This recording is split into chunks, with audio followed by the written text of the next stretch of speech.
When someone talks to you about sea turtles, what do you imagine?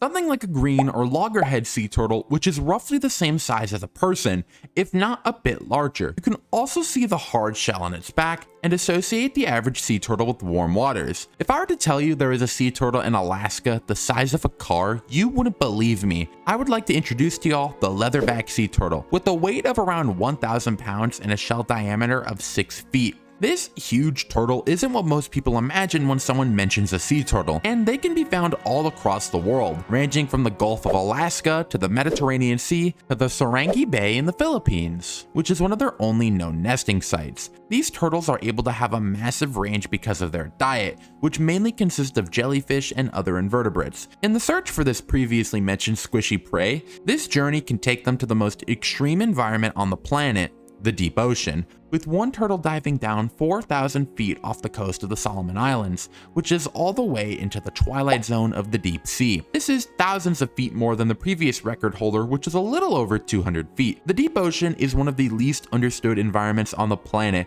with less than 30% of the ocean being thoroughly explored, with the deep sea being especially unknown. Thousands of animals live down there, undiscovered, and the ecosystems those creatures form aren't completely understood even now. The hellish environment of the deep sea is the most inhospitable place to life on the entire planet, with no sunlight, which is normally the foundation of most ecosystems on Earth. But one part of these ecosystems that are often ignored are the animals that take the plunge into the depths that are normally found on the surface. Animals such as the aforementioned leatherback sea turtle. These deep diving creatures are able to withstand the astonishing pressures of the deep ocean and thrive in the deepest part of our seas. Now, there are some pretty well-known deep diving animals, such as the sperm whale, but I would like to shed some light on 3 lesser-known deep diving animals, the first of which being our leatherback sea turtles, with it being the animal that dives the shallowest out of the 3 deep ocean explorers. But let's dive into our next animal.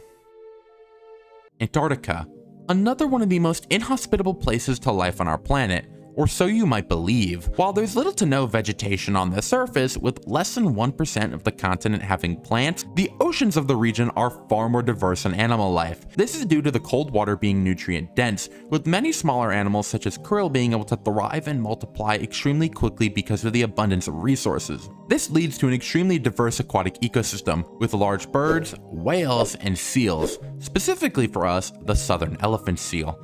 Normally, when you hear talk of a seal, you would think of something similar to a harbor seal, which is around 5 feet long and 200 pounds, not a 15-foot, 3-ton behemoth, which is how big some male southern elephant seals can get, with the females being much smaller, around 1,000 pounds and 10 feet long. These frankly horrifying seals live across the southern islands surrounding Antarctica, with them frequently getting to South America, Africa, and Australia. These Goliaths of an animal feed on a variety of organisms such as fish, squids, octopus, crustaceans, and in a horrifying turn of events, occasionally fur seal pups, which adult males can swallow whole. In fact, yes, you watching this video could probably be swallowed whole by an elephant seal, which is an alarming mental image. These national security threats of pinnipeds are most well known for their fights between males for mates, but their life in the ocean is often skipped over by the general public. Southern elephant seals have consistently been recorded traveling around 7,000 feet deep, with the deepest dive on record being almost 8,000 feet deep. And side tangent, I love that some of the seals have names,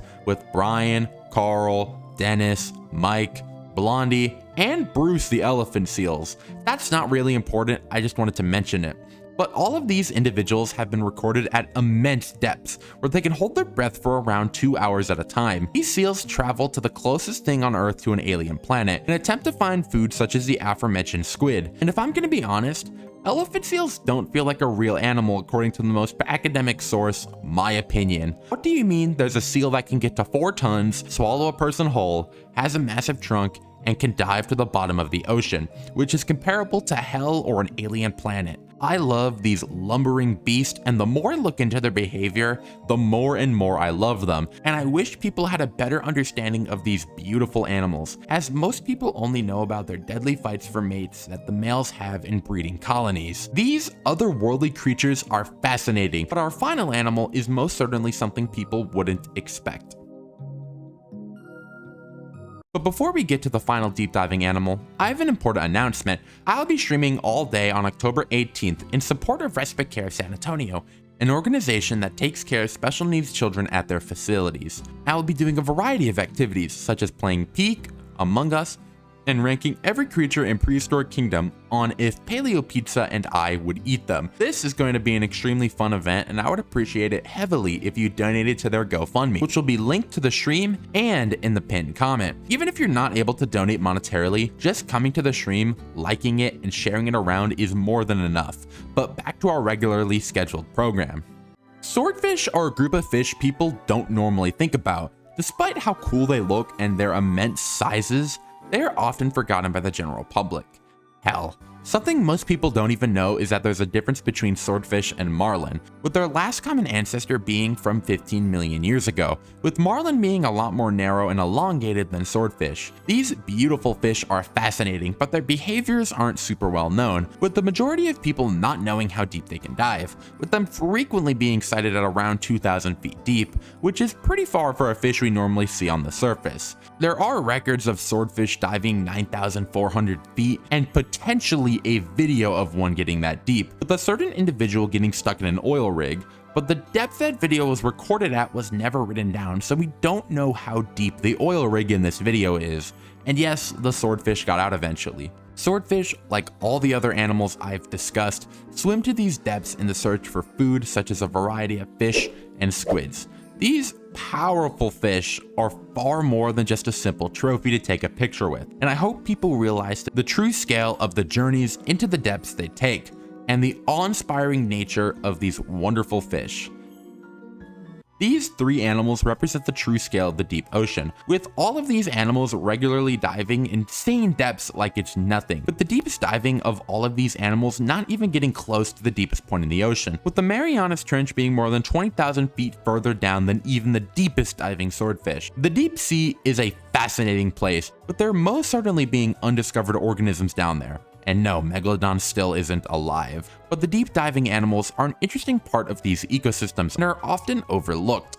And I hope y'all learned something and enjoyed this video. Like I said earlier, on October 18th, I'll be doing a charity livestream for Respite Care of San Antonio, and I really hope y'all show up. I also have a Discord server, so please consider joining that, but I have to leave now, so bye-bye y'all. Have a nice day.